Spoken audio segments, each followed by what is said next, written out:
আজ থেকে বহু বছর আগে হুগলি জেলার তারকেশ্বরে উত্তরপ্রদেশের রাজা বিষ্ণু দাস একটি বিশাল প্রাসাদ বানিয়ে তার পরিবার সহ থাকতে শুরু করেছিলেন।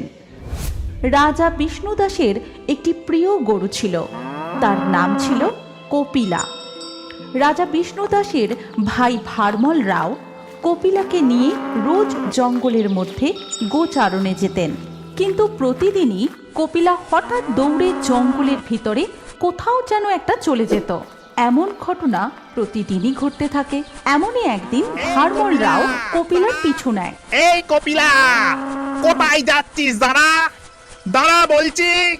কিন্তু কপিলা দৌড়তেই থাকে এবং কিছু দূর যাওয়ার পর ভারমল রাও তাকে আর দেখতে পায় না এবং সে ক্লান্ত হয়ে একটি গাছের তলায় বসে ঘুমিয়ে পড়ে। কিছুক্ষণ পর ঘুম ভাঙতে সে দেখতে পায় কপিলা